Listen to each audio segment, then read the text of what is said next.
আমি রাসেল আছি সাথে। আর শুরু হয়ে গেল ভূত এফএম। আপনাদের সবাইকে স্বাগত জানাচ্ছি ভূত এফএমে আজকে, এবং যারা যেখানে আছেন আশা করছি যে আজকে যে স্টোরিগুলো আছে আমাদের কাছে সেগুলো শুনে আনন্দ পাবেন, ভালো লাগবে এবং এনজয় করবেন অনেক বেশি। তা এখন যেটা করব সেটা হচ্ছে সরাসরি চলে যাব আমরা আমাদের প্রথম অতিথি হিসেবে আছেন আজকে আফনান ভাই, তার কাছে চলে যাব এবং তার কাছ থেকে একটা ঘটনা শুনে আসবো। আশা করছি যে এই ঘটনাটা আপনাদের অনেক বেশি ভালো লাগবে। চলুন শুরুতেই চলে যায় আফনান ভাইয়ের কাছে। প্রথম যে ঘটনাটি বলবো এটি 2004 সালের দিকে ঘটেছিল, তার মানে আজ থেকে প্রায় 20 বছর আগে।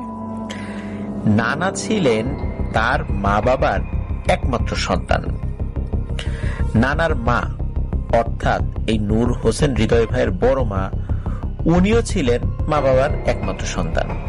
সেই সুবাদে এই নানার যিনি নানা, তিনি মারা যাবার পর নানাই হন সেই সকল সম্পত্তির উত্তরসূরি।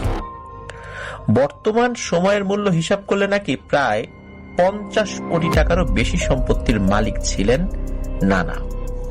কিন্তু দুঃখের বিষয় হলো এত সম্পত্তির মালিক হওয়া সত্ত্বেও সেই সম্পত্তি নানা ভালো করে ধরে রাখতে পারছিলেন না।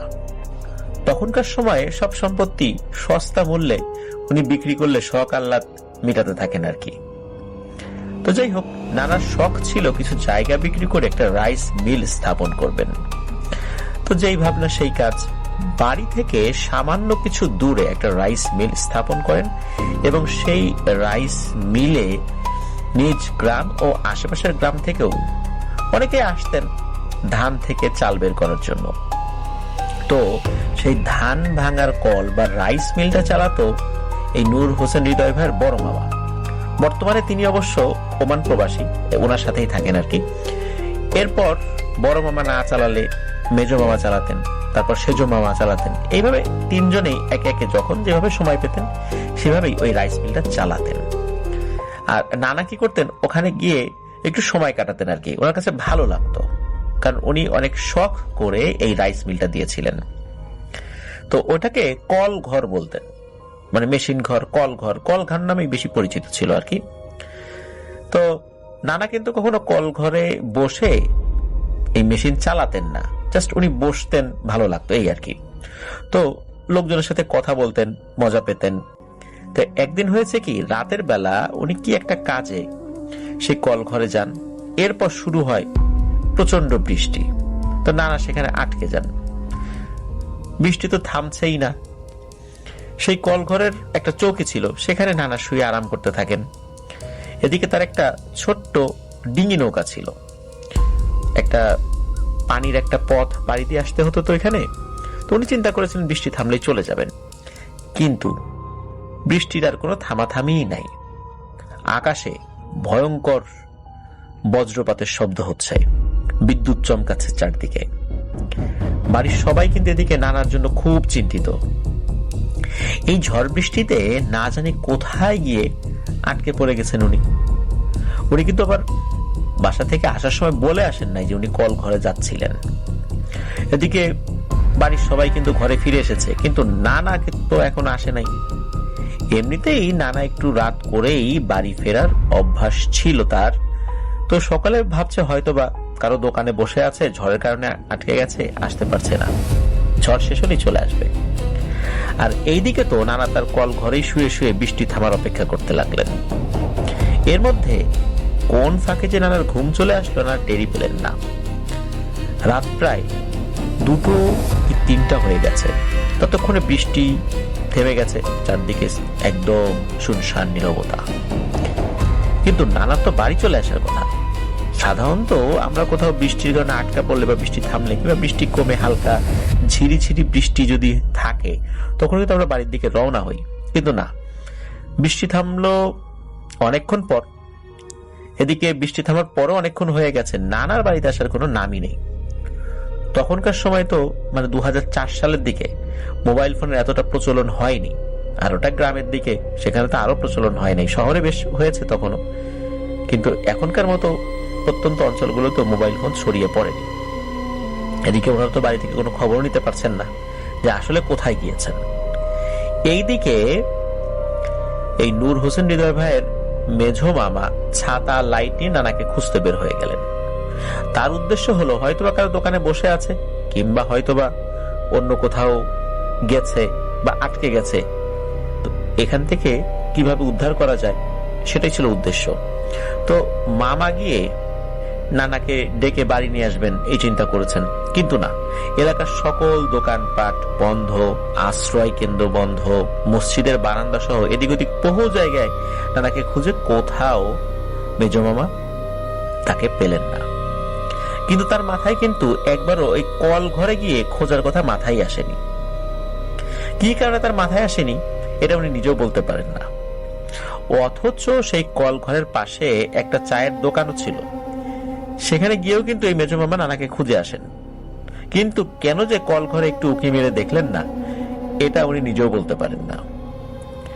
নানাকে খুঁজে না পেয়ে মামা বাসায় চলে আসলেন।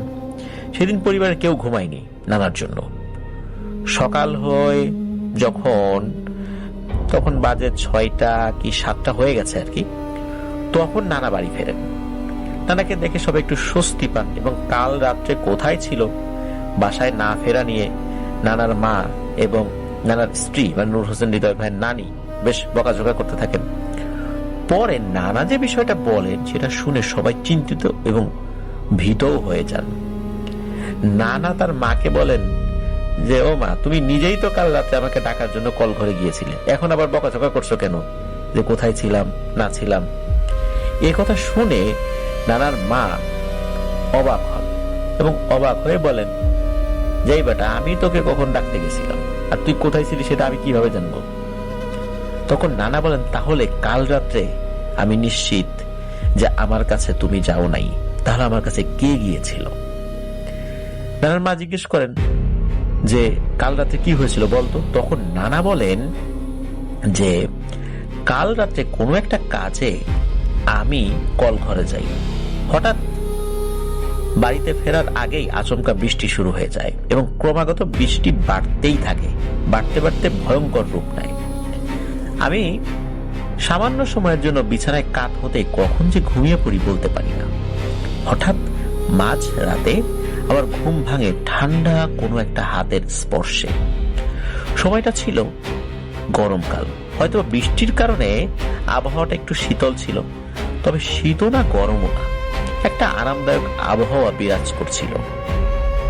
হঠাৎ ঠান্ডা কোনো একটা হাতের স্পর্শে আমার ঘুম ভেঙে যায়।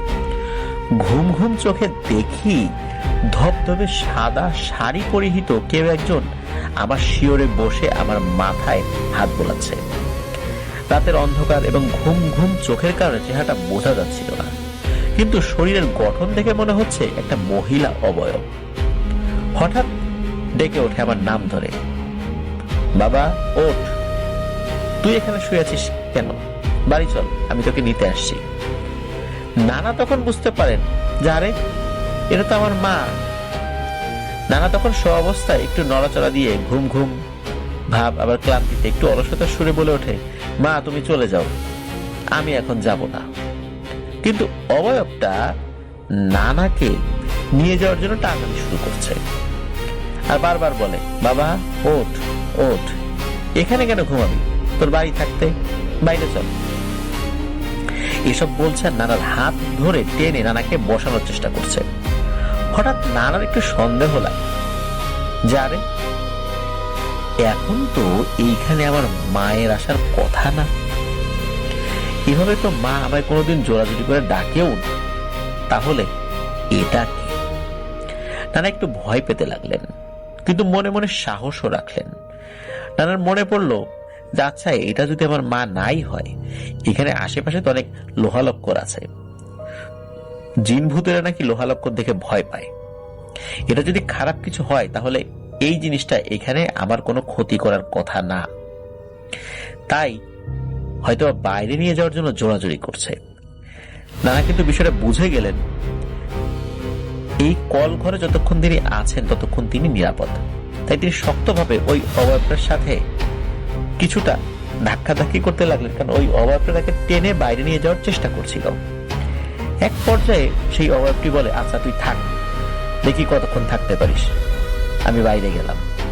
এই বলে ওই অবয়বটি সামনের দিকে এগিয়ে গেল, মানে দরজার দিকে, ওই কল ঘরের যেখানে দরজা ছিল, আর ওই দরজাটা না খুলেই সে ওই দরজা ভেদ করে বেরিয়ে গেল। এইটা দেখে নানা আরো ভয় পান। যদি উনি ঘুম ঘুম চোখে ছিলেন, উনি চোখ কচলাতে লাগলেন যে আসলে কি যা দেখছি ঠিক দেখছি, বা যা দেখলাম ঠিক দেখলাম। তখন কিন্তু বৃষ্টি পুরোপুরি বন্ধ, কিন্তু নানা আর চাইলেও ভয়ে বাড়িতে যাওয়ার সাহস করেননি। হঠাৎ কিছুক্ষণ পর একটু দূরে থেকে কর্কশ একটা ক্ষীণ স্বরে বলতে লাগলো, তোর মা তোর জন্য আল্লাহর কাছে নিশ্চয়ই অনেক দোয়া করেছে।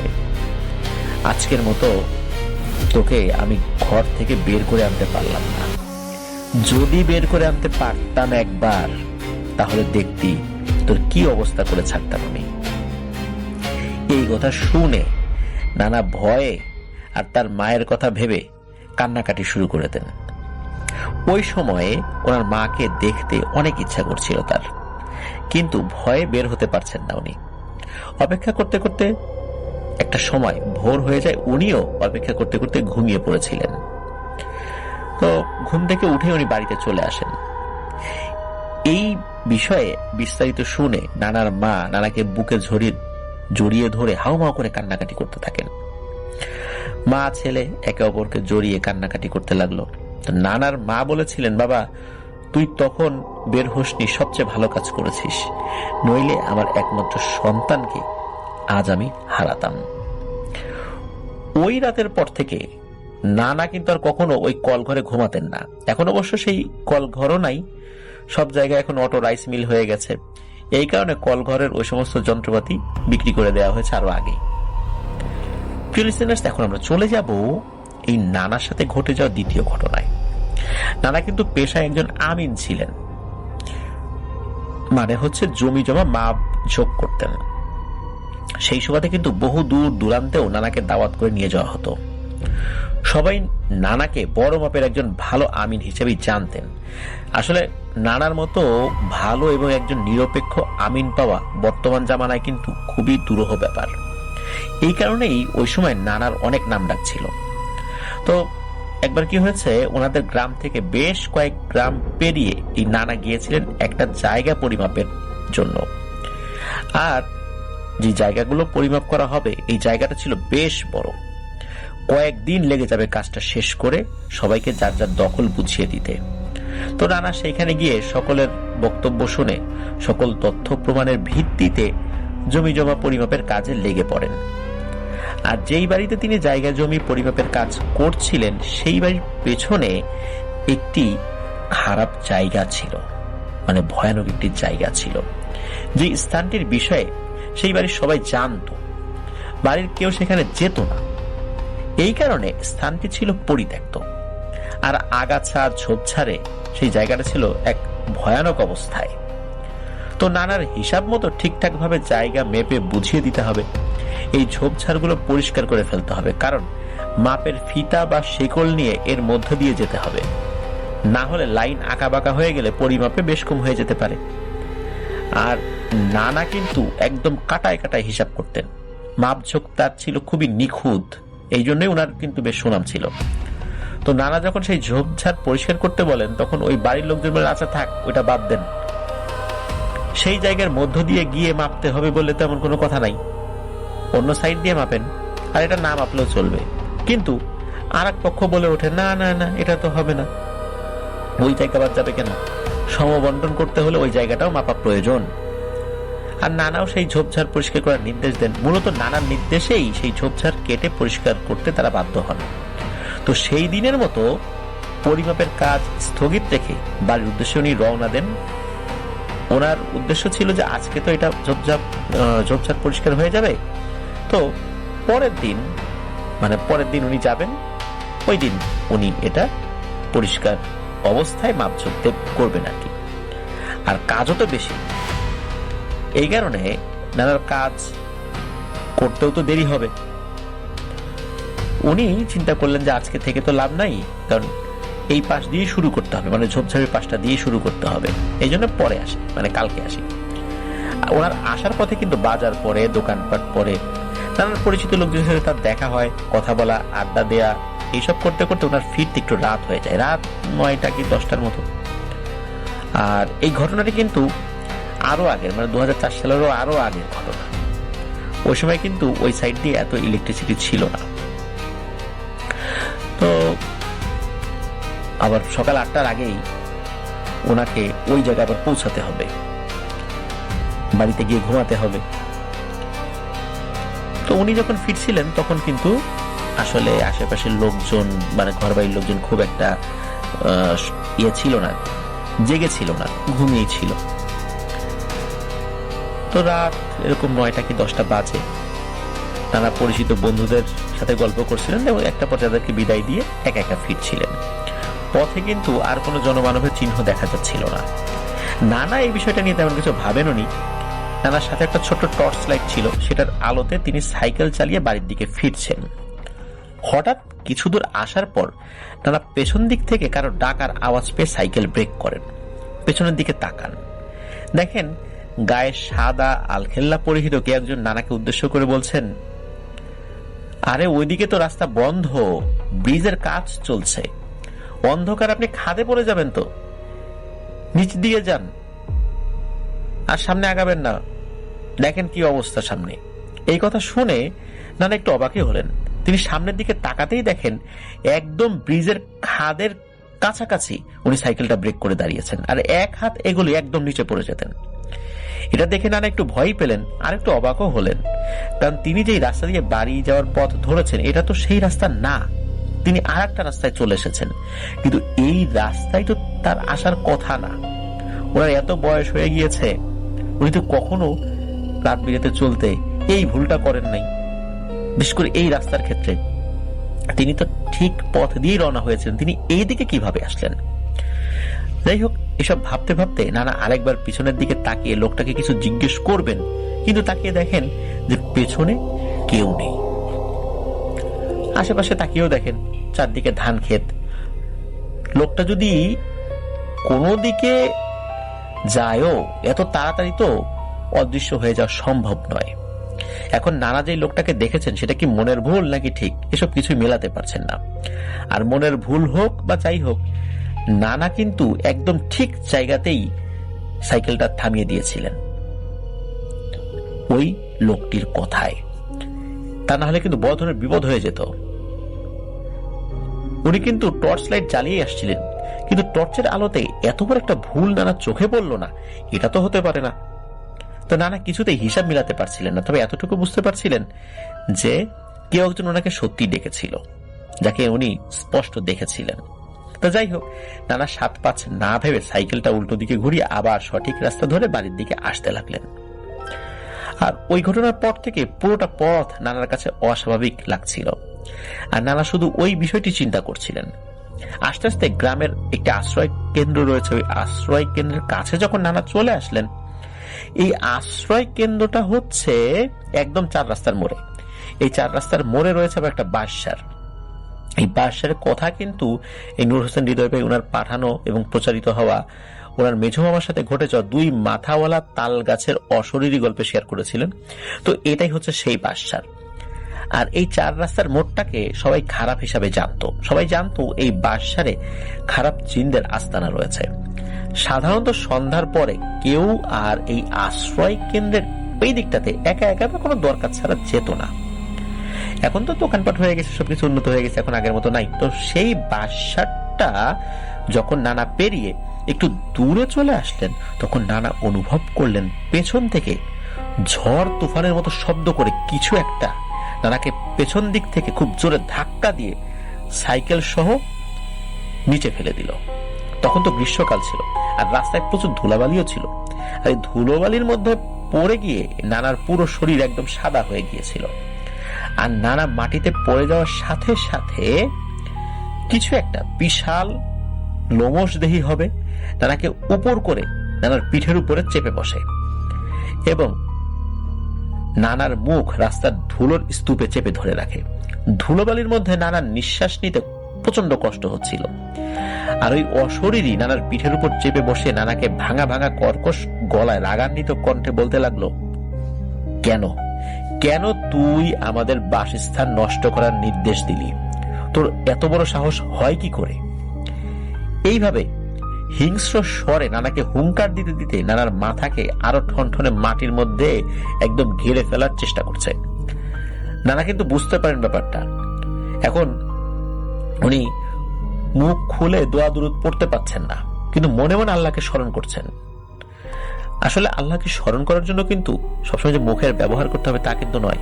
বিপদে পড়ে অন্তরে যদি স্মরণও করা হয়, আল্লাহ তার বান্দাকে কোনো না কোনো ভাবে সাহায্য অবশ্যই পাঠান। নানার ক্ষেত্রে হয়তো এমনটাই হয়েছিল। হঠাৎ করে নানা খেয়াল করে একটা আলোর ঝলকানি বিদ্যুৎ গতিতে এসে নানা শরীরের উপরে ভর করে থাকা জিনিসটাকে খুব জোরে লাঠি কিংবা ঘুষি বা কিছু একটা দিয়ে আঘাত করে।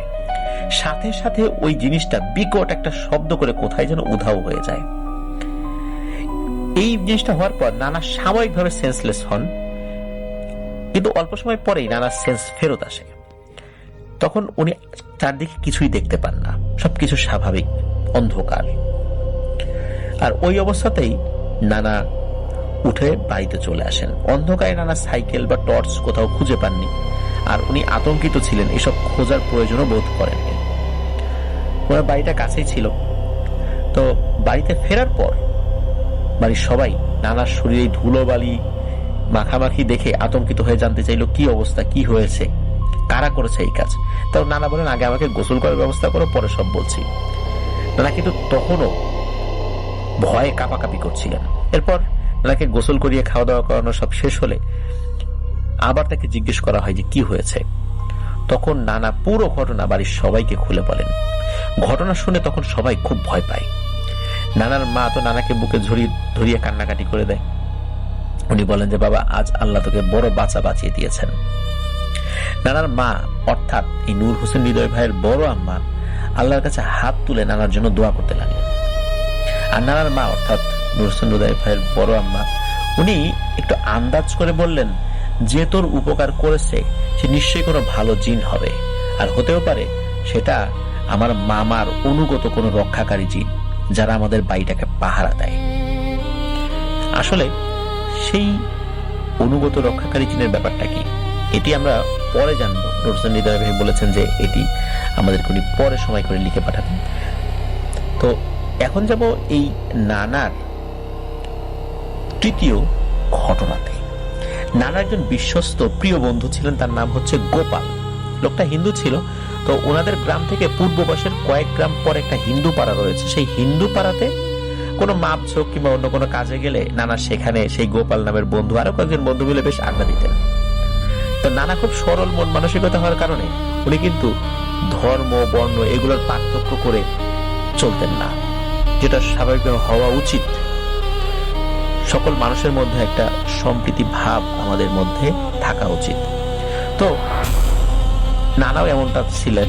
মানুষের মধ্যে আসলে ধর্ম বর্ণ গোত্র ধনী গরিবের পার্থক্য উনি খুব একটা করতেন না, সকলের সাথেই উনি সমান আচরণ করার চেষ্টা করতেন। তো উনি এই ওনার যে বন্ধু গোপাল, তার সাথে খুব ভালো সম্পর্ক ছিল। তো এই যে গোপাল, এই গোপাল পেশায় ছিলেন একজন দই বিক্রেতা। উনি মানুষের বাড়ি বাড়ি গিয়ে গরুর দুধ দহন করে দিতেন। এই বিনিময়ে উনি দুধের অর্ধেকটা নিজে নিয়ে যেতেন। পরে সেই দুধ দিয়ে উনি দই বানাতেন, আর ভাড়ে করে বয়ে নিয়ে সেই দই গ্রামেগঞ্জে বিক্রি করতেন। মূলত এটা ছিল তার একটা পেশা। নানা কিন্তু দই খেতে খুব পছন্দ করতেন। তো সেই গোপালের সাথে নানার একদিন রাস্তায় দেখা হলে নানা গোপালকে বলেন, বন্ধু গোপাল, তোমার হাতের বানানো দই কিন্তু এলাকা বিখ্যাত। আমার ঘরের জন্য কালকে 5 কেজি দই বানিয়ে নিয়ে এসো। এই বলে নানা গোপালকে দইয়ের অগ্রিম টাকাও পুরোটাই পরিশোধ করে দেন। তো কথা ফাইনাল, গোপাল কাল দই নিয়ে বাড়িতে এসে দিয়ে যাবে। হঠাৎ সেদিন রাত প্রায় 2টো কি 3টার দিকে বাইরে থেকে কেউ নানার নাম ধরে ডাক দিল। তো নানার ঘুম ভেঙে যায়। নানা জবাব দিয়ে বলেন, এই কে বাইরে? তখন বাইরে থেকে জবাব আসলো, বন্ধু আমি গোপাল, তোমার জন্য দই নিয়ে আসছি। নানার যখন উত্তরে বন্ধু গোপাল এই বিষয়টা বললেন, আর বন্ধু গোপালের জবাব শুনে নানা কি করেছেন, তড়িঘড়ি করে বাইরে বের হবে। এদিকে পাশে শোয়া যে নানি, ওনার ঘুম ভেঙে যায়। হঠাৎ করে নানার হাত চেপে ধরে বলেন, এই এত রাত্রে কোথায় যান? তো নানা বলেন, আরে বাইরে আমার বন্ধু গোপাল আসছে, আমি আজ দুপুরে তাকে দইয়ের অর্ডার করেছিলাম, তাই সে দই নিয়ে বাইরে আমার জন্য অপেক্ষা করছে। তখন নানার কথা শুনে নানি বলে ওঠে, কই, বাইরে তো আমি কারো ডাকার শব্দ শুনি নাই, আর গোপালই বা এত রাত্রে কেন আসবে? আসলে সে কালকে সকালে আসবে। আর গোপাল তো আমার জানার মতে সে সন্ধ্যার পরে দই পাতে, সকালবেলা সে দই হয়, তারপর সে দইগুলো বাজারে নিয়ে যায়। ও তো আপনার জন্য এত আগে দই পাতবে কিনা আমার তো মনে হয় না, এটার একটা নির্দিষ্ট প্রক্রিয়া আছে, তাই না? তো এটা কিন্তু নানি বলেন, এবং নানি এটাও বলেন যে আপনি হয়তো ভুল শুনেছেন, বাইরে কেউ আসে নাই। কিন্তু না, নানা বলছেন যে আমি স্পষ্টভাবে শুনতে পাইলাম যে বাইরে গোপাল আমার নাম ধরে ডেকেছে, এবং শুধু নাম ধরে ডাক দেয় নাই, সে আরো কিছু কথাও বলেছে, সেটা তো আমি শুনলাম। এদিকে নানি বলে যে না, আপনি এখন বাইরে যেতে পারবেন না, বাইরে কেউ নাই, এসব আপনার মনের ভুল। এইসব নিয়ে কিন্তু নানা নানি দুইজনের মধ্যে তর্ক বিতর্ক শুরু হয়ে গেছে। তাদের কথাবার্তার আওয়াজে এই নূর হোসেন হৃদয় ভাইয়ের মেজো মামার ঘুম ভেঙে যায়। তো মামা আবার উঠে জিজ্ঞেস করে, এই কি হয়েছে, তোমরা চিৎকার চেঁচামেচি করছো কেন এত রাত্রে? তখন নানি বলে, যে দেখ তোর বাপ এখন এই রাতের বেলা ঘর থেকে বাইরে বের হবে, তার বন্ধু গোপাল নাকি আসছে, অথচ আমি কারো শব্দ শুনতে পাইনি। তো এই কথা শুনে মামা নিজে এই ঘরের দরজা খুলে বাইরে চলে আসেন। মামার উদ্দেশ্য হলো, যদি গোপালই হয়ে থাকে তাহলে সে এত রাত্রেই বা কেন আসবে, এই কারণে তাকে আজকে ভালো করে কিছু কথা শুনিয়ে দেবেন। কিন্তু বাইরে সে মামা দেখেন কেউ নাই। এই দেখে মামার মাথা হয়ে যায় আরো গরম। ওনার বুঝতে বাকি রইল না যে আসলে ঘটনাটা কি ঘটেছে। ওনারা যদি সত্যিকার আওয়াজ শুনেই থাকেন তাহলে এটা ছিল আসলে অন্যরকম কিছু, এটা কিন্তু মামা ঠিকই ধরে ফেললেন। কারণ আগেও কিন্তু কয়েকটা ঘটনা ওনার সাথে ঘটেছিল, তা কিন্তু পরিবারের সবাই জানে। এই কারণে মূলত মামার মেজাজ গরম হয়ে গিয়েছিল। আর মামা ওই অশরীরীকে উদ্দেশ্য করে অকথ্য ভাষায় গালিগালাজ করতে থাকে। কারণ হলো এই অশরীরী বারবার নানার ক্ষতি করতে চাচ্ছে। তাই মামা বলেন, এই বেটা, তোর যদি সাহস থাকে তাহলে আমার সামনে আয়, দেখি তুই কি করতে পারিস আমার। এই বলে মামা ওই জিনিসটাকে ডাকছে আর গালি দিচ্ছে। হঠাৎ করে কোন দিক থেকে বড় আকার একটা ঢিল এসে মামার সামনে পড়ে। এই দেখে মামা আরো রেগে যায়। তিনি গালির স্পিড আরো বাড়িয়ে দেন। পরিণামে কি হয়, চারদিক থেকে বৃষ্টির মতো ঢিল নানার সবগুলো ঘরের উপর এসে পড়তে লাগলো। এই দেখে ঘরের লোকজন তো খুবই ভয় পেয়ে গেল। আর মামাকে ডেকে ঘরে নিয়ে আসা হলো। আর নানা তো মেজো মামাকে বকাঝকা দিতে লাগলেন যে তুই কেনই বা আবার বাইরে গেলি, আর এসব গালিগালাজ করতে কেন গেলি, ওরা তো তোর ক্ষতি করতে পারতো। আর এখন ক্ষিপ্ত হয়ে এই যে সব তাণ্ডব শুরু করে দিল, কি দরকার ছিল বাইরে যাওয়ার। কিছুক্ষণ পর অবশ্যই ঝামেলা শেষ হয়ে যায়। ওনারা সবাই আল্লাহর নাম নিয়ে ঘুমিয়ে যান। সকালবেলা কিন্তু ঠিকই গোপাল আসলো দই নিয়ে। নানা সবকিছু জেনেও গোপালকে প্রশ্ন করলেন, আচ্ছা ভাই গোপাল, তুমি কি রাতের বেলা আমার বাড়িতে আসছিলা? তো গোপাল উত্তর দেয় যে না তো, কেন, এত রাত্রে কেন আমি তোমার বাসায় আসতে যাব? নানা তখন গোপালকে রাতের সব ঘটনা খুলে বলে। তখন গোপাল বলে, আরে ভাই, আমি কেনই বা তোমার জন্য এত রাত্রে দই আনতে যাবো? দই তো আমি সন্ধ্যার পরে পাতি, সকালবেলা সেই দই বের করি। আর যদি আমি রাত্রেবেলা তোমার জন্য দই নিয়েই আসতাম, তাহলে দই না দিয়ে আমি চলে যাইতাম। আর হ্যাঁ, তুমি কিন্তু ঘর থেকে বের না হয়ে খুব ভালো করেছো, তা না হলে কিন্তু বড় বিপদ হতে পারত। তো এটাই ছিল নানার সাথে ঘটে যাওয়া ছোট ছোট কিছু ঘটনা। ধন্যবাদ নূর হোসেন হৃদয় ভাই, চমৎকার কিছু ঘটনা আমাদেরকে পাঠিয়েছেন এবং আরো কিছু ঘটনা আমাদেরকে পাঠাবেন বলে জানিয়েছেন। প্রিয় লিসেনার্স, আশা করছি নানার এই ঘটনাটি আপনাদের কাছে ভালো লেগেছে। চলে যাই ডক্টর আরিফের কাছে আবারও। আসসালামু আলাইকুম লিসেনার্স। আমি সিংহপুর মতোই যেভাবে তিনি ঘটনাটি পাঠিয়েছেন সেটাই সেভাবে বলার চেষ্টা করছি। প্রতি সপ্তাহে একটি বাসায় তালিমে যাই। সেখানে মোটামুটি 4-5 বার আমার যাওয়া হয়েছে। সেখানে একটা বাচ্চা, বয়স 3 কি 3.5 বছর হবে। বাচ্চাটা দেখতে মাশাআল্লাহ। বাচ্চাটার সমস্যা ছিল, ও বাকি বাচ্চাদের মতো না। ওর গ্রোথ ওর বয়স অনুযায়ী হলেও ওর আচরণ 6 মাসের বাচ্চার মতো। কথা বলতে পারে না, বসতে পারে না, হাঁটা চলা করতে পারে না, কিন্তু ওর বয়সী সকল বাচ্চা হাঁটা চলা সবই করতে পারে। একদিন বাচ্চাটার কাছে গিয়ে বাচ্চাটা আদর করতে যাব, তখনই বাচ্চার মা বলে উঠল, ওর কাছে যাবেন না, ওর সাথে আলগা আছে, ওরে আলগা নজর দিয়ে রাখছে। এত সুন্দর একটা বাচ্চা যে কিনা কিছুই বুঝে না, তাকে আবার অন্য কিছু কিভাবে নজর দিবে? প্রতি তালিমের শেষে আসার পর প্রায় দেখি তালিমের আন্টি তার বাচ্চাকে দোয়া পরে মাথায় ফু দিত। আন্টির সাথে ওনাদের খুব ভালো সম্পর্ক। পরে আন্টিকে জিজ্ঞেস করি সমস্যাটা কি। পরে আন্টি যা বলল তা হচ্ছে রুমি যার বাচ্চার সমস্যা, তার বাবার 2টা বাড়ির মধ্যে একটা বাড়ি পুরাতন আর অন্যটি করেছে 2013 সালে। নতুন বাড়িটি করার পর একটা সমস্যা হয়, তা হচ্ছে বাসায় যদি কোনো ভাড়াটিয়া প্রেগন্যান্সির সময় আসে বা প্রেগন্যান্ট হয়, তাহলে ঠিক 4 থেকে 7 মাসের মধ্যে বাচ্চা পেটের ভেতর মারা যায়, আর না হয় মিসক্যারেজ হয়ে যায়।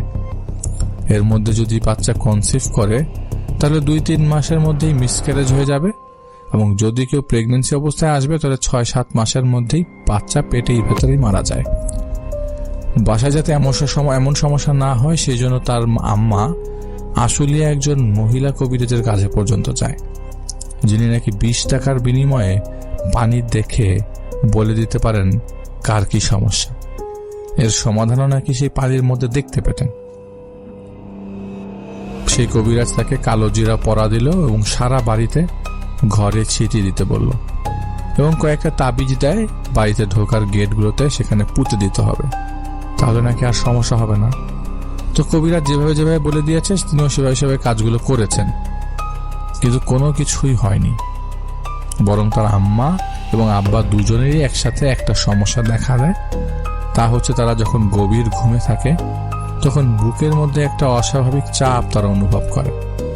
ধীরে ধীরে ব্যথাটা বাড়তে থাকে এবং ঘুম ভেঙে যাওয়ার সাথে সাথেই ব্যথাটা চলে যায়। একদিন রাতে রুমির আম্মা ঘুমের মধ্যে অনুভব করছিল তার গলা কেউ জোরে চাপ দিয়ে ধরে আছে। সেই মুহূর্তে তিনি নিঃশ্বাস নিতে পারছিলেন না। তিনি চোখ খুলে দেখেন একটা লোক যার চোখের মণিগুলো বাইরে বেরিয়ে আছে। চোখ থেকে ওই মণিগুলো, পুরা চোখটা যেহেতু বাইরে কোটর থেকে বের হয়ে আছে, সেখান থেকে অনবরত রক্ত ঝরছে। লোকটার মাথার একটা পাশ থেতলে গেছে।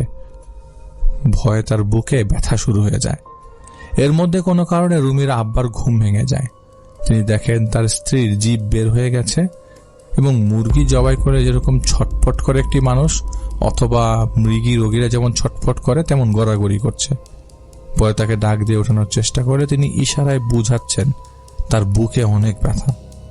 সেদিন রাতে তাকে মেডিকেল নিয়ে যাওয়া হয়। ডাক্তার বলেন তিনি হার্ট অ্যাটাক করেছেন এবং তার 2টা ব্লক দেখা গেছে, ইমার্জেন্সি রিং পরাতে হবে। মেডিকেল থেকে বাসায় আসার পর তিনি সবকিছুই সবাইকে বলেন। এই কথা শুনে তার হাজবেন্ডও বলে সেও নাকি প্রায় একই জিনিস স্বপ্নে দেখে। এর মধ্যে রুমির ভাবি জানান তার বাচ্চা হবে। যেহেতু তাদের বাসায় কোনো বাচ্চা হতে গেলে সমস্যা হয়, তাই সকলে মিলে ভালো কবিরাজ খোঁজাখুঁজি শুরু করে। অনেক জায়গায় অনেক কবিরাজের কাছে যান, কিন্তু তারা টাকা খায় আর কাজের কাজ কিছুই হয় না। পরে আন্টির সাথে কথা বলে জানা গেল তাদের জানা কোনো ভালো কবিরাজ আছে কিনা, যদি থাকে তাহলে জানতে। এই সমস্যাটা শুরু হয় 2013 সালে, যখন তাদের নতুন বাড়ি তারা করে, এবং তখন থেকেই সেই সমস্যা শুরু। তো বাড়ির মালামাল চুরি হওয়ার ভয় বেশ ছিল। যারা নেশা করত, ওই নেশার টাকার জোগাড় করার জন্য তারা বাড়ি বাড়ি চুরি করত ওই এলাকায়। তাই পাহারা দেওয়ার জন্য একজন কেয়ারটেকার সেখানে রাখা হয়, যার বয়স এরকম 28-29 হবে। একদিন রাতে 4-5 জন নেশার টাকার জন্য তাদের বাসায় ঢুকে চুরি করার জন্য।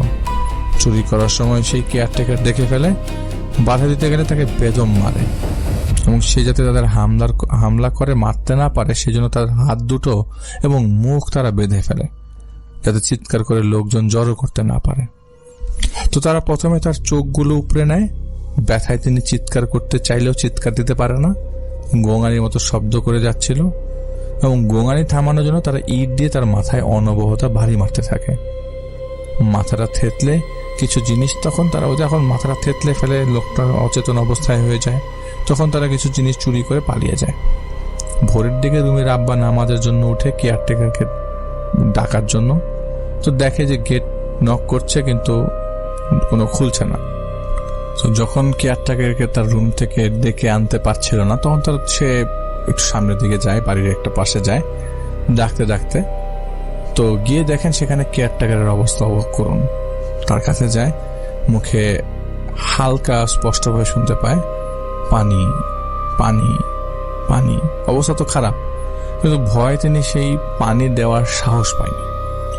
পুলিশের ঝামেলা হবে দেখে প্রথমে সিদ্ধান্ত নেয় যে বাড়ির কাছাকাছি যেহেতু রেল লাইন আছে, সেই রেল লাইনের উপর ফেলে দিয়ে আসবে যাতে ট্রেন আসে এবং সবাই ধারণা করে ট্রেনে কাট আপ করে মারা গেছে। কারণ যে অবস্থা ছিল তাতে মরে যাওয়ার সম্ভাবনাই বেশি, কারণ মাথা পুরা থেতলে আছে। তো সেদিন তারা আন্টি ও তার হাজবেন্ডের সাথে পরামর্শ করে, কিন্তু তারা এই ব্যাপারে সায় দেয় না। তারা জানায় মেডিকেলে নিয়ে যাক, তার পরিবারকে জানানো হোক, কিন্তু পুলিশ কেস হবে বলে তারা সেটা এড়িয়ে যেতে চায়। পরে তার হাজবেন্ড বুঝিয়ে একটা ভ্যান ঠিক করে এবং সাথে 2 জন ভাড়াটিয়া দিয়ে স্থানীয় মেডিকেল, যেটি আহসানুল্লাহ জেনারেল হাসপাতাল, পাঠিয়ে দেয়। ভাড়াটিয়াদের বলে দেওয়া হয় তারা যেন গিয়ে বলে ট্রেনের সাথে বাড়ি খেয়ে পড়ে গেছে, কিন্তু সেই মেডিকেল থেকে বলে দেওয়া হয় ঢাকা মেডিকেলে নিয়ে যেতে। পরে তারা তার পরিবারকে জানায়। পরিবারে তার মা এবং 4 মাসের অন্তঃসত্ত্বা স্ত্রী ছিল। সংসারে একমাত্র উপার্জন করত সে একাই। ঢাকা মেডিকেল কলেজে নিয়ে যাওয়া হয়, তারা বলে তারা দেখবে না, বলে দেয় পুলিশি কাগজ দেখাতে হবে, এই সেই অনেক কিছু। তার স্ত্রী ও মা অসহায় হয়ে পড়ে, তাদের বাসায় সাহায্যের জন্য যায়, কিন্তু তারা কোনোভাবেই সাহায্য করে না। হাতে পায়ে পর্যন্ত ধরে, কিন্তু বিবেক কোনো কাজ করে না। সেদিন বিবেকটাও মারা গেছিল। মানুষ বেঁচে থাকতেই মূল্যায়ন পায় না, আর সে তো এখন সেখানে একটি লাশ। সমস্যাটা তৈরি হয় যখন যেহেতু স্থানীয় মেডিকেল থেকে বলে দেওয়া হয় এটা অ্যাক্সিডেন্ট কেস, কিন্তু পোস্টমর্টেম করে দেখে মার্ডার কিনা তা দেখবে, পুলিশ কেস ছাড়া লাশ দিবে না। কি করবে, কার কাছে যাবে, কিছুই বুঝতে না পেরে এলাকার লোকদের সহায়তায় লাশ আনার জন্য শাহবাগ থানায় অজ্ঞাতনামা একটা মামলা করে। 3 দিন পর তার হাজবেন্ডের লাশ বের করে আনতে সক্ষম হয়। এবার লাশ দাফন নিয়ে হয় আরেক ঝামেলা। তার স্ত্রী আর মা চাইছিল, মানে ওই কেয়ারটেকারের স্ত্রী আর মা চাইছিল লাশ দেশের বাড়িতে নিয়ে যাবে, কিন্তু টাকার সমস্যার জন্য তারা নিতে পারেনি। তাই কবরস্থানে দাফন করবে, এখানকার স্থানীয় কবরস্থানে। এটা ভেবে অ্যাম্বুলেন্স নিয়ে ডাইরেক্ট তারা ওখান থেকে কবরস্থানে চলে যায়। ইমাম সাহেব লাশের মুখ দেখে বলে, কাউন্সিলরের অনুমতি না পেলে তো এই লাশ এখানে দাফন দিতে দিবে না, যেহেতু এটি একটি স্বাভাবিক মৃত্যু না। এই অসুস্থ শরীর নিয়ে সারাদিন কাউন্সিলের বাড়িতে অনুমতি নেওয়ার জন্য অপেক্ষা শুরু। যে ওয়ার্ডের কাউন্সিলর সেটার নাম আমরা প্রকাশ করছি না। সন্ধ্যার দিকে কাউন্সিলের কাছ থেকে অনুমতি পাওয়া যায়, নিয়ে রাত 8টার দিকে লাশ দাফন করা হয়। এর কিছুদিন পর তার স্ত্রীর বাচ্চাটার মিসক্যারেজ হয়ে যায়। একটা মানুষের জন্য এইটা একটা অনেক বড় ধাক্কা। স্বামীর সাথে সাথে নিজের বাচ্চাটাও চলে গেলেন। তার স্ত্রী আর তার মা কোথায় গেছে কেউ জানে না। পরে খবর নিতে নিতে একটা পর্যায়ে না যে ওই কেয়ারটেকার স্ত্রী আর তার মা কোথায় গেছে কেউ জানে না। তবে অনেকে বলে তার স্ত্রী দেশের বাড়ি চলে গেছে। এদিকে রুমির ভাবির বাচ্চাটাও মিসক্যারেজ হয়ে গেছে। 2019 সালে রুমির বাচ্চা হবে শুনে তারা অনেক কবিরাজ খোঁজাখুঁজি করতে থাকে, কিন্তু পায় না। 2020 সালে জানুয়ারিতে রুমির ছেলে সন্তান হয়। প্রথমে সবই ঠিক ছিল, কিন্তু 6 মাস পরে তারা বুঝতে পারে বাচ্চার মধ্যে সমস্যা আছে। কিন্তু ডাক্তারের কথা না যে বাচ্চার অধিক খিঁচুনির সমস্যা আছে, যার জন্য বাচ্চাটার ব্রেন এবং নার্ভের ইমপ্রুভ হচ্ছে না। এখন তাদের ধারণা তাদের বাচ্চার এই সমস্যা হয়তো সেই কারণে। এক কবিরাজ বলেছে বাচ্চাকে দূর থেকে জিন নজরে রাখছে, জিনের নজর দেওয়া যেদিন বন্ধ হবে সেদিন নাকি তার বাচ্চা সুস্থ হওয়া শুরু করবে। এরপরে রুমির মা আরেকবার হার্ট অ্যাটাক করে, আবার ব্লক দেখা দেয়, এবং প্রতিবার হার্ট অ্যাটাক করার আগে সেই কেয়ারটেকারকে দেখতে পায় সেই চেহারায়। 2021 সালে রাত 2টায় রুমির আম্মা বুকের ব্যথা শুরু হয় এবং সারা রাত ব্যথা সহ্য করার পরে তিনি হাসপাতালে নেওয়ার পরে মারা যান। হার্ট আর রেসপন্ড করে না। এখনো নাকি সেই বাসায় বাচ্চার মিসক্যারেজের ঘটনা ঘটে। যদি এক্সেপশনাল কিছু, যদি কোনো মানুষ প্রেগনেন্ট হয় সেই বাসায় মিসক্যারেজ নাকি হয়ে যায়, এবং মিসক্যারেজটা 3-4 মাসের মধ্যেই হয়। এটি ঢাকার আশপাশের কোনো একটি জায়গার ঘটনা, যদি আমাদেরকে শিমু আপু শেয়ার করেছেন। শিমু আপুকে অনেক অনেক ধন্যবাদ তার ঘটনার জন্য। আমরা ঘটনার জিস্ট থেকে বুঝতে পারলাম যে কারো কোনো ক্ষতি করতে চাইলে, সাহায্য না করলে মাঝে মাঝে নিজের উপর দিয়ে জিনিসগুলোর কিন্তু একটা ঝড় বয়ে যায়, যেগুলো আমাদের জীবনের উপর একটা বড় প্রভাব ফেলতে পারে। তাই আমি সবাইকে বলবো যে আপনারা যারা আছেন তারা বেশি বেশি সাদাকা করবেন, নিজের শরীর নিজের জন্য, পরিবারের জন্য সাদকা করবেন। একটি টাকা অ্যামাউন্ট ফিক্স রাখবেন সাদকার জন্য। যত বেশি সাদকা করবেন সেগুলো জান মালের উপর দিয়েই আপনার যাবে। এটার ব্যাপারে কিন্তু একটা হাদিসও আছে, সেটা পরে শেয়ার করবো, এখন আর হাদিসের সময় নেই। আমরা চলে যাব আমাদের পরবর্তী ঘটনায়। আমাদেরকে যিনি ঘটনা পাঠিয়েছেন তিনি হচ্ছেন আমাদের মার্জিয়া আপু। তিনি যে ঘটনাটি শেয়ার করেছেন সেটি আলিমুদ্দিন নামে একজন ভাই পাঠিয়েছেন। ঘটনাটি আলিমুদ্দিন ভাইয়ের দাদার চাচা, অর্থাৎ তার বড় বাবার। তো আলিমুদ্দিন ভাইয়ের বড় বাবার নাম ছিল ইলমুদ্দিন এবং ঘটনাটা 1996 দিকে। 1996 দিকে ইলমুদ্দিন শাহ তখন 20 থেকে 22 বছরের একজন যুবক। তো তারা যখন যে এলাকায় থাকতো সেটা ছিল পাকিস্তানের কোন একটা গ্রাম। সে এলাকায় তাদের বাড়িটা ছিল এমন যে মাঝখানে একটা বিশাল উঠান, দুই পাশে ঘর। তারা এবং তাদের বাবা চাচারা এবং চাচাতো ভাইয়েরা একসাথে থাকতেন, জয়েন্ট ফ্যামিলির মতো। তারা সবাই একজোট হয়ে থাকতেন বিধায় তাদের মোটামুটি সে এলাকার মোটামুটি সবাই কথা বলতে একটু হিসাব করে কথা বলতো এবং এলাকায় বেশ একটা ভালো প্রভাব ছিল তাদের। তো ইলমুদ্দিন শাহর বাবা চাচারা ছিলেন গ্রামের মাতবর টাইপের লোকজন। কিন্তু গ্রামের এক লোক যার নাম ছিল নাজিব শাহ, তিনি তখন নতুন বিয়ে করেন এবং তিনি যে মহিলাকে বিয়ে করেন তার নাম ছিল নিসা। নিসা দেখতে ছিল অনেক সুন্দরী।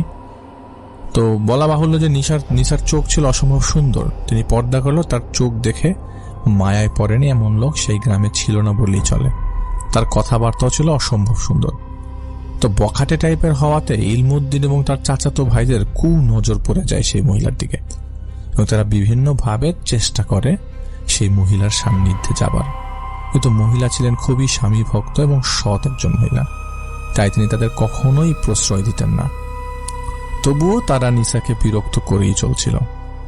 এভাবে বেশ কিছুদিন যাবার পর ইলমুদ্দিন ও তার ভাইদের যন্ত্রণায় অতিষ্ঠ হয়ে নিসা তার স্বামী নাজিবকে একদিন তার সমস্যার কথাটা খুলে বলেন এবং এরপর কয়েকবার সেই মহিলার স্বামী নাজিম ইলমুদ্দিনের ও তার ভাইদের ব্যাপারে ওই নালিশ করেন তাদের বাবার কাছে। কিন্তু ইলমুদ্দিনের বাবা সেই বিষয়ে তেমন কোনো পদক্ষেপ নেয়নি। এদিকে ক্ষিপ্ত হয়ে ইলমুদ্দিন এই বিচার দেওয়ার কারণে তার ভাইয়েরা মিলে সেই মহিলাকে আরো বিরক্ত করা শুরু করে দেয়। তো একদিন নিসা যখন পাশের কুয়া থেকে পানি আনতে যায় তখন ইলমুদ্দিন তার সাথে অসভ্যতা করে, আর তখন নিসার স্বামী নাজিব বাজার থেকে ফিরছিল। তো এটা তার চোখে পড়ে যায়। সে ইলমুদ্দিনকে সেদিন বেশ মারধর করে।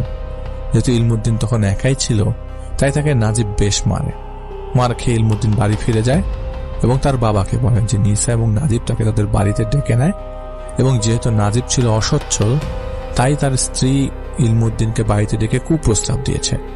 তো নাজিব কিছু টাকার বিনিময়ে তার স্ত্রীর সাথে সময় কাটানোর প্রস্তাব দেয়।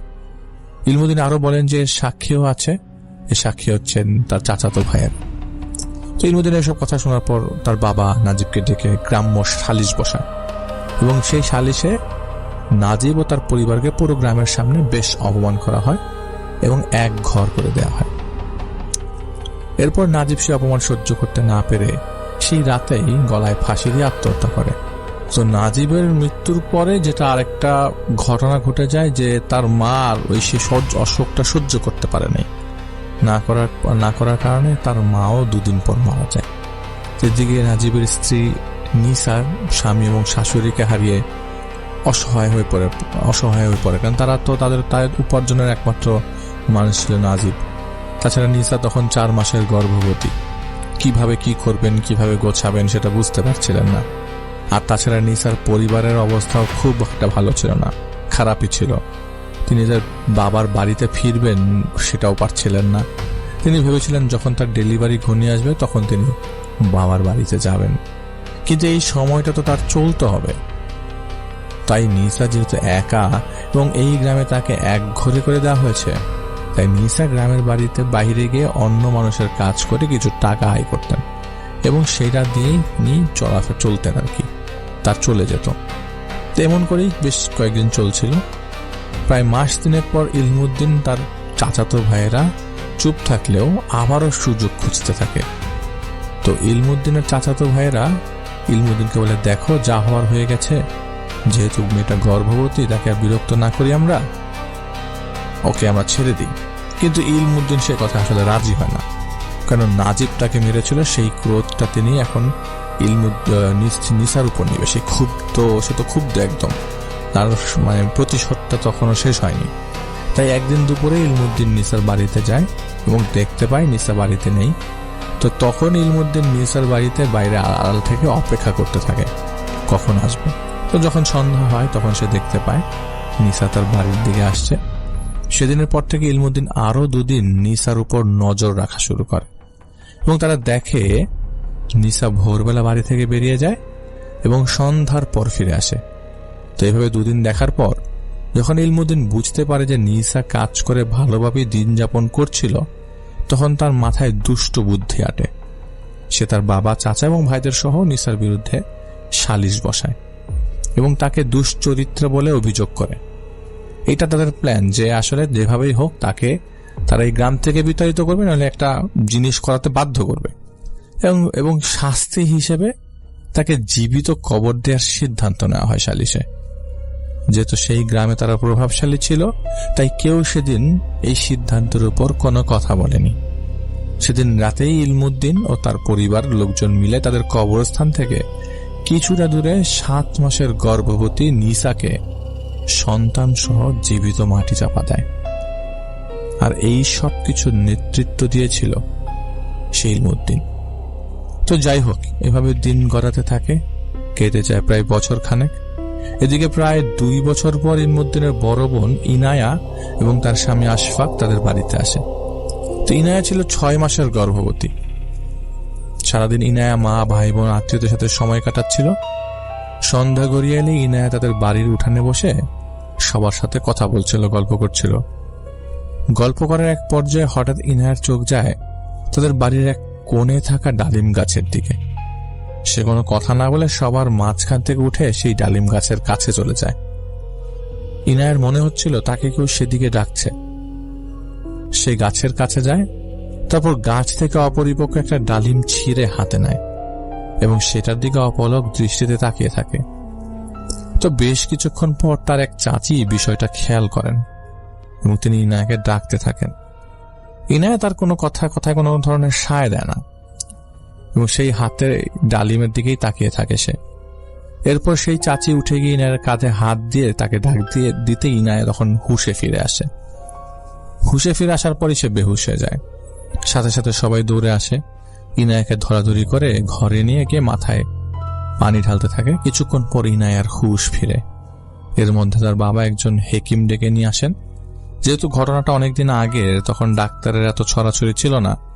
গ্রামে কিছু হলে সবাই হাকিম ডাকতো, এলাকার লোকজনরা কি ওখানকার শল্য চিকিৎসক বলা চলে।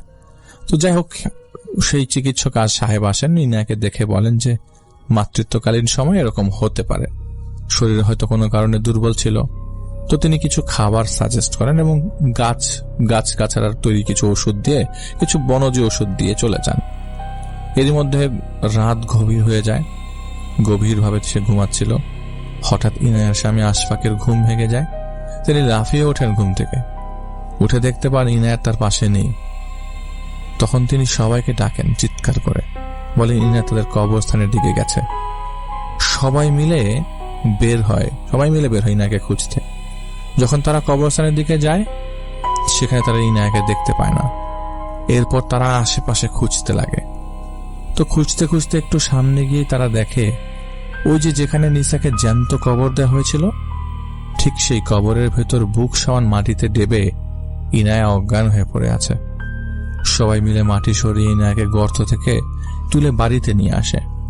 তবে ইনায়াকে যখন গর্ত থেকে তোলা হচ্ছিল, তখন ইলমুদ্দিন খেয়াল করে যে কোনো একটা মহিলা অবয়ব, যার চুলগুলো খোলা অবস্থায় ছিল আর সেই চুলে তার মুখটা ঢাকা, সে সেই কবরের কাছ থেকে গাছের ডালে বসে হাসছিল, ওই কবরস্থানের গাছে, এবং তার কোলে ছিল একটা ছোট্ট বাচ্চা। কিন্তু ইলমুদ্দিন তার ভাইকে বলতে যাবে, তখন সে দেখে সেই অবয়বটা সেখান থেকে ভ্যানিশ হয়ে গেছে।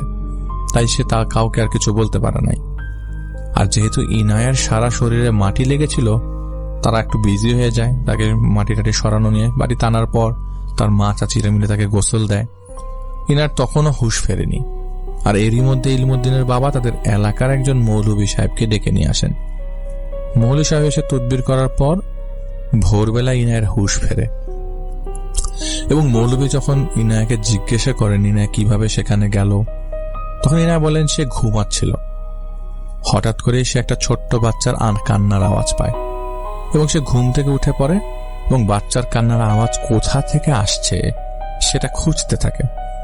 খুঁজতে খুঁজতে ইনায়া ঘর থেকে বের হয়ে বাইরে চলে যায় এবং ইনায়া একটু সামনে এগোতে গেলেই দেখে যে বাচ্চার কান্নার আওয়াজটা আরো স্পষ্ট। তাই সে কোনো কিছু না ভেবে শুধু সামনে এগোতে থাকে। একটা সময় সে বুঝতে পারে সে অনেক দূর এগিয়ে চলে এসছে। তখন সে ভয় পেয়ে যায়, বাড়ির দিকে পা ঠিকই বাড়ায়, কিন্তু যেই ইনায়া বাড়ির দিকে পা বাড়িয়েছে ঠিক তখন একটা ছোট বাচ্চা এসে ছোট দুটি হাত দিয়ে ইনায়ার বাম পা চেপে ধরে। সেই হাত দুটি এতটাই শক্ত ছিল যে ইনায়া কোনোভাবেই ছাড়াতে পারছিল না। ইনায়া যখন পা ছাড়ানোর জন্য জোর করছিল, তখন দেখল সেই বাচ্চাটির নাড়ি তাতে নাভির সাথে লাগানো, এবং সেই নাভিটা অপর প্রান্ত থেকে কেউ টান দিয়ে ইনাকে ধপাস করে সে মাটিতে পড়ে যায়, এবং সেই বাচ্চা সহ ইনায়াকে কেউ পেছন দিকে টেনে নিয়ে যেতে থাকে। টানতে টানতে এক পর্যায়ে বাচ্চাটি একটি উঁচু স্থানে গিয়ে হঠাৎ করে আটকে যায়। সেই উঁচুর মাটির স্তূপ সরে গিয়ে সেখানে একটি গর্ত তৈরি হয় এবং সেখান থেকে একজন মহিলা উঠে আসে, আর তার সাথে সেই বাচ্চাটির নাড়ি লেগেছিল। তার মানে ওই বাচ্চাটা যে ইনায়াকে ধরেছিল, সেই বাচ্চাটার কানেকশন মানে নারের সাথে এই মহিলার কানেকশন, নাভির সাথে বাচ্চাটার সাথে নার পেঁচানো, এবং সেই নার দিয়ে তারা আসলে মহিলার তখনই বাচ্চা সহ ইনায়াকে টেনে কবরের কাছে চলে এসছে। তো মহিলার মুখটা দেখতে ছিল খুবই ভয়ঙ্কর। মুখের মাংসগুলো পচা ছিল, পচে গিয়ে সেখান থেকে গন্ধ আসছিল। মুখের কয়েক জায়গায় মাংস পচে পরে সেখানে হাড় দেখা যাচ্ছিল। তো মহিলা বাচ্চাটাকে কোলে নিয়ে আদর করতে থাকে। বাচ্চাটা তখন হাসতে হাসতে বলে ওঠে, আমি हमारी शिकार है, इसे मिट्टी पे मिटा दो আম্মু, মিটা দো।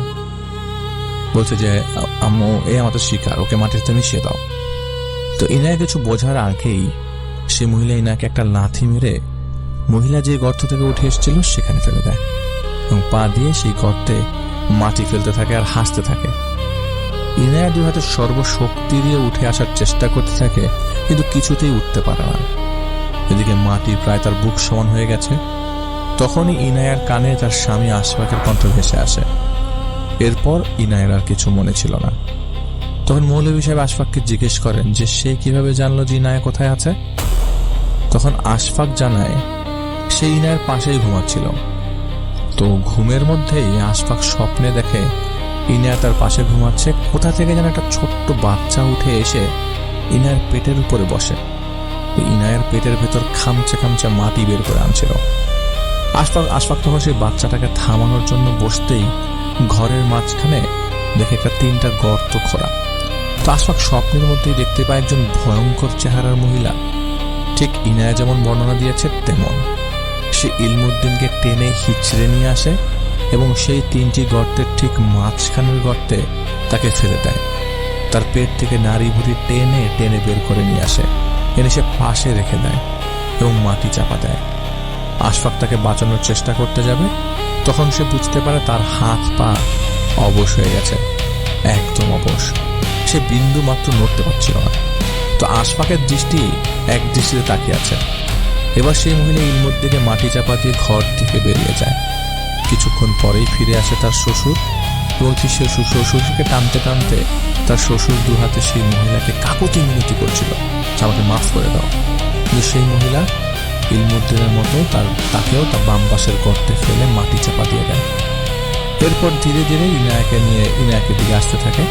তো তখন ইনার পেটের উপর বসে থাকা যে বাচ্চাটা ছিল, সেই বাচ্চাটা হাসতে থাকে এবং বলতে থাকে, কবরস্থানকে পাস লে চলো না আম্মি, ওহা সে মিট্টি দুঙ্গা, মিট্টি কে সাথ মিলা দুঙ্গা। বলেই বাচ্চাটা খুশিতে হাততালি দিতে থাকে। তখন সেই মহিলা উঠে, জরুর করুঙ্গা মেরে লাল, চলো বেটা বলেই সে এক হাতে বাচ্চাটা কোলে নিয়ে আর এক হাতে ইনায়ের চুল ধরে টেনে নিয়ে যেতে থাকে।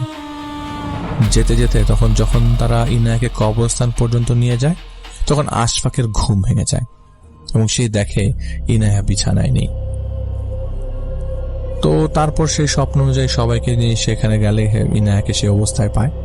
তো মৌলভী সাহেব সবকিছু শুনে ইনায়াকে কিছু পানি পরা দেয়, কিছু তদবির দেয়, চলে যান। বলে না 2 দিন পরে আসবো, বিস্তারিত জেনে তারপর আপনাদের জানাবো। তো সেদিন সারাদিন আর কোনো সমস্যা ছিল না। ঠিক তার পরের দিন রাতে সবাই যখন ঘুমাচ্ছে, এমন সময় কোথা থেকে যেন হঠাৎ বাচ্চার আওয়াজ পেতে থাকে সবাই। একে একে পুরো বাড়ির মানুষ ও একই শব্দে সবাই উঠোনে বেরিয়ে আসে, কিন্তু কোথাও কোনো বাচ্চা তারা খুঁজে পায় না।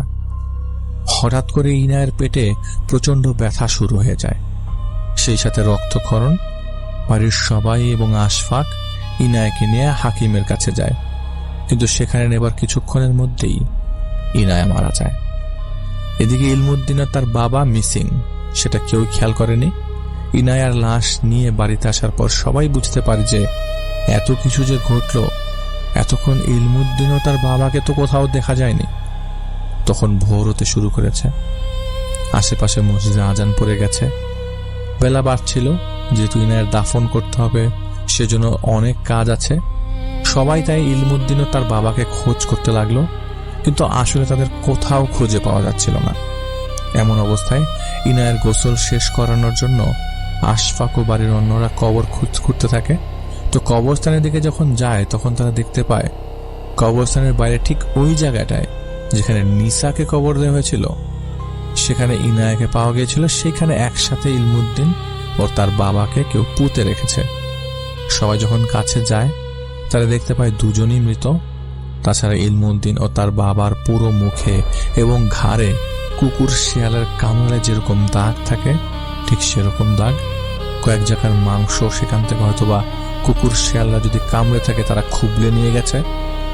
দেখতে লাগছিল খুবই বিভৎস। সবার মাঝে তখন একটা আতঙ্ক বিরাজ করছিল, যেহেতু সবাই জানতো নিসার ব্যাপারটা। গ্রামের কেউ অস্বীকার করতে পারবে না নিসার সাথে কি ঘটেছিল, তাই তারা খুব ভয় পেয়ে যায়। কিন্তু নিসার কথা শুধু ইনায় আর আশফাকই জানতো না। তার যেহেতু তারা প্রায় 2 বছর পরে এই বাড়িতে এসেছিল, তারপর তাদের লাশ গর্ত থেকে উঠিয়ে সবাই বাড়িতে নিয়ে আসে। লাশ গোসল করিয়ে কাফন পরিয়ে 3টি লাশই একসাথে জানাজার জন্য নিয়ে যাওয়া হয়। এজন্য লাশের মিছিল যাচ্ছে। জানাজা শেষ করে কবর দেওয়া হলে হঠাৎ আশফাক খেয়াল করে সে স্বপ্নে ঠিক যেমন দেখেছিল 3টি গর্ত, ঠিক তেমনি ভাবেই তাদের 3 জনের কবর হয়েছে। ইলমুদ্দিন মাঝখানে, তার বাম পাশে তার বাবা এবং ডান পাশে ইনায়া। আশফাক খুব ভেঙে পড়েছিল সব দেখে। সে কেন তার সাথে এটা হলো? ইনায়া তো আসলে এর ব্যাপারে নির্দোষ হিসাবে। সে সেদিনই চলে যেতে চেয়েছিল, কিন্তু পরে তার মৌলভী সাহেবের কথা মনে পড়ে এবং সে অপেক্ষা না করেই তার কাছে নিজেই চলে যায় এবং সাথে করে নিয়ে আসে। আনার পর মৌলভী সাহেব যা বললেন তা ঠিক এরকম ছিল।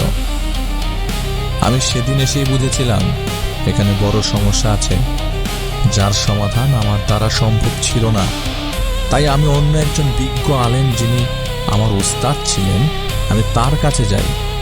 তিনি বলেছেন এরা অভিশপ্ত, এরা জুলুম করেছে, এরা এক মহিলাকে জুলুম করেছে, দুর্বলের উপর জুলুম করেছে। তারা যেই নারীকে জ্যান্ত কবর দিয়েছে, এগুলো সেই নারীর কারিনের কাজ। যেহেতু সেই নারী তার সন্তানকে বাঁচাতে পারেনি, সে গর্ভবতী ছিল, তাই সে ক্ষোভ থেকে ইনায়াকে তার সন্তান সহ মেরে ফেলেছে, যা ছিল সম্পূর্ণ মায়ার খেলা।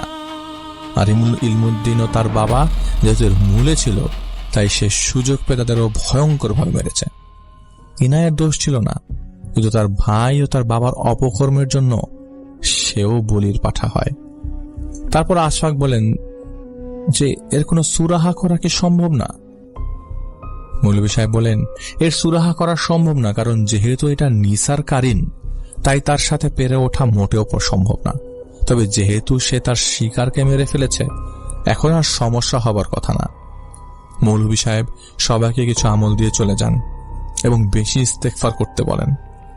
আর যদি সমস্যা হয় তাহলে ভালো আলেম দেখাতে বলেন। স্ত্রী সন্তান হারিয়ে রাগ ঘৃণায় আশফাকও সেখান থেকে চলে যায়। পরবর্তীতে তারা আর কোনো মৌলভীকে দেখিয়ে সূরা করেছিল কিনা তা সেই যিনি ঘটনা পাঠিয়েছেন আলিমউদ্দিন ভাইয়ের জানা নেই। তবে সেই থেকে এখনো সেই বাড়িতে কোনো নারী গর্ভবতী হলে তাদের সমস্যায় পড়তে হয়। তারা যখনই গর্ভাবস্থায় থাকে তাদের বাচ্চাদের একটা আর্তনাদ শুনতে পায়। তাদের প্রায় প্রথম সন্তান কোনো না কোনোভাবেই, অনেক ঘরেই আছে দেখা যায় যে প্রথম সন্তান মারা গেছে বা মিসক্যারেজ হয়ে গেছে। এটাই ছিল পাকিস্তান থেকে পাঠানো আলিমউদ্দিন শাহ ভাইয়ের ঘটনা।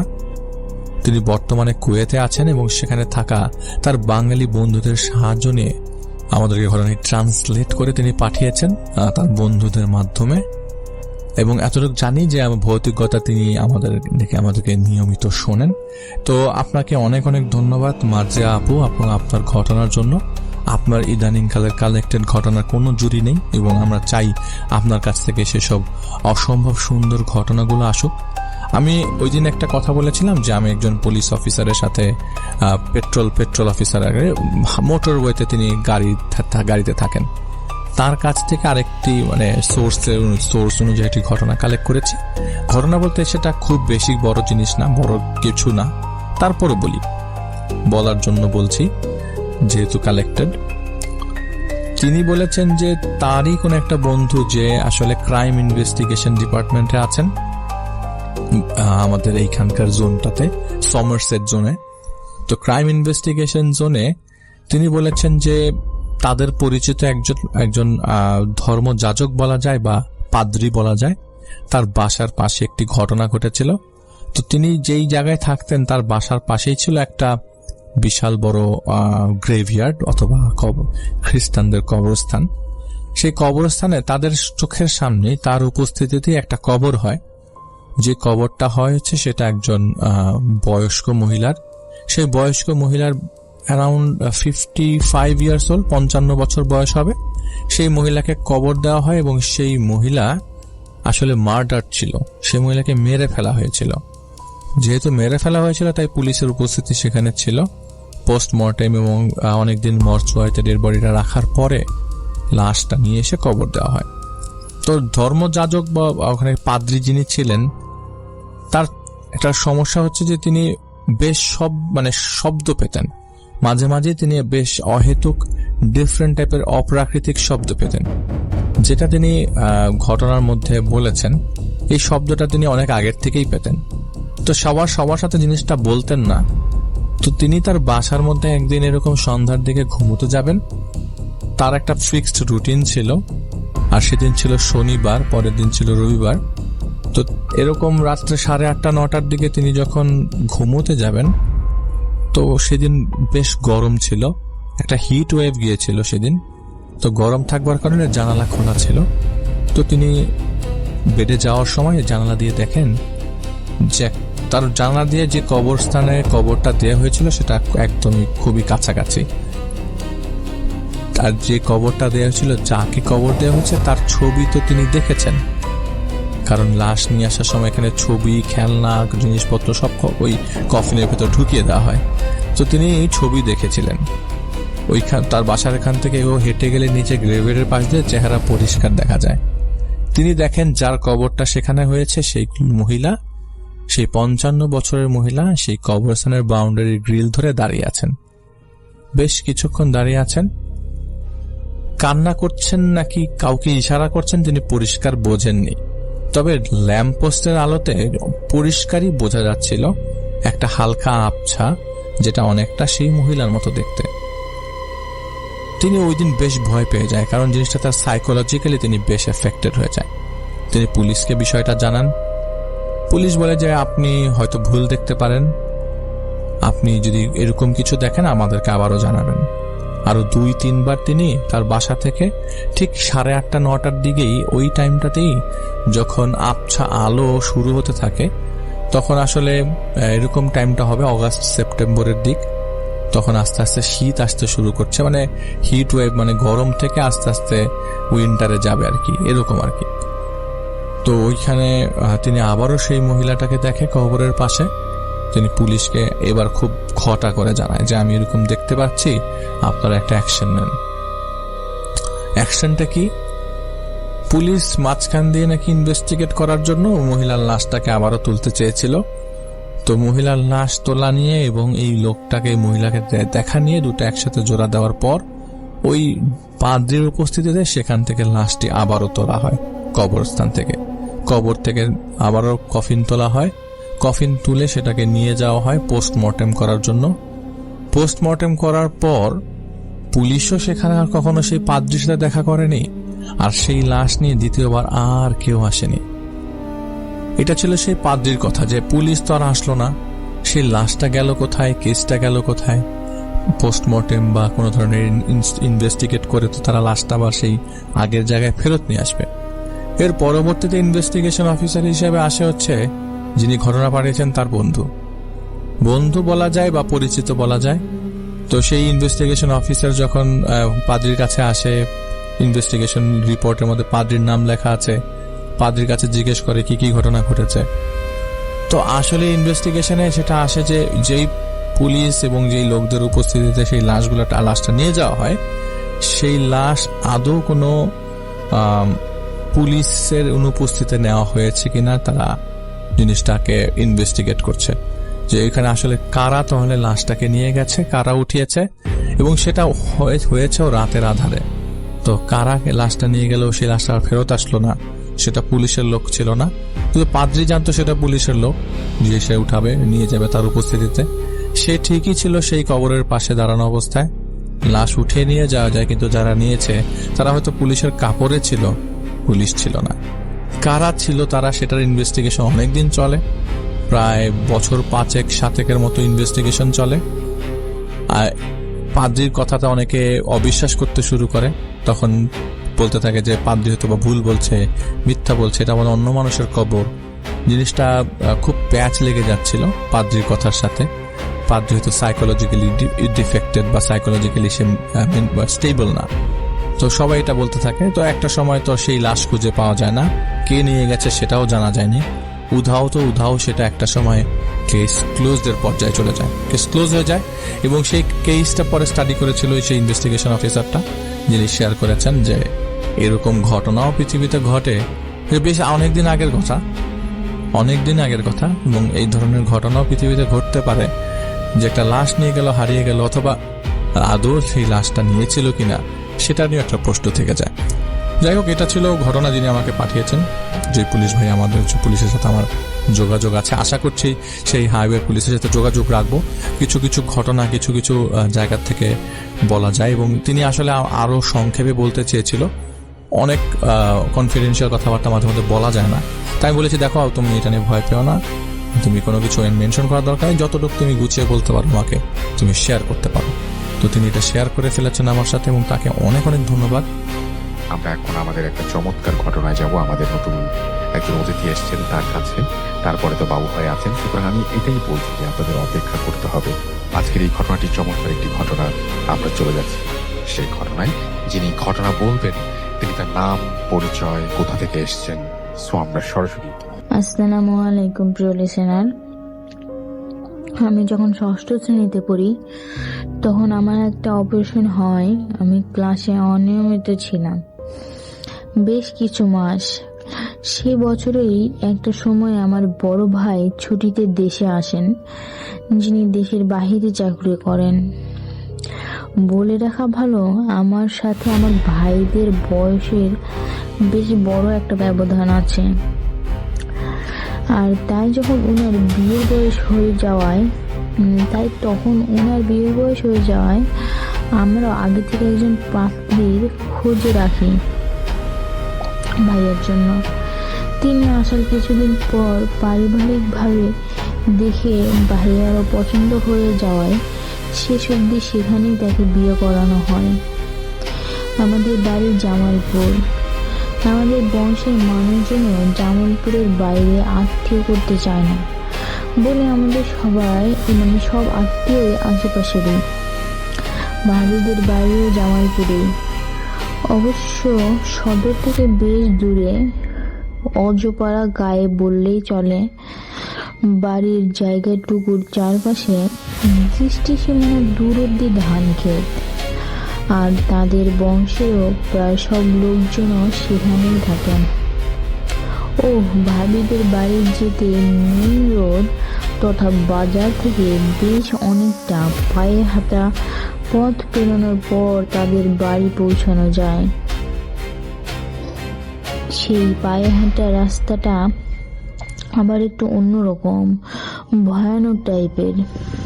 দিনের বেলাতেও সেখানে হাঁটতে গা ছমছম করে ঘন ঝোপঝাড়ের জন্য। ভাইয়া ভাবির বিয়ের কিছুদিন পর জানতে পারি ভাবিদের বাসার এরিয়াটাও খুব একটা সুবিধার না। তাদের বাসার পাশে একটা বেল গাছ আছে। শোনা যায় ওই বেল গাছটাতেও কিছু একটা আছে। সেখানে একটা বড় আম গাছও নাকি ছিল। ভাবির মুখে শোনা যায় ওই আম গাছটা যখন কেটে ফেলা হচ্ছিল তখন নাকি সেখানে উপস্থিত থাকা সকলেই একটা চিৎকার শুনতে পায়, আমি এখন থাকবো কোথায়, এই কথাটা সবাই শুনতে পায়। ভাইয়া ভাবির বিয়ের প্রায় 3-4 মাস পর আমাদের বাসায় একজন ভিক্ষুক আসেন। অবশ্য তাকে দেখে মোটেও ভিক্ষুক লাগছিল না। দেখতে বেশ সুন্দর, চেহারাটা অনেকটা ভাবির বাবার মতো, হুজুরদের মতো লাগছিল তাকে। আমি যখন চাল দিতে গেছি তখন তিনি বলে উঠলেন, আপনার ভাবি কোথায়?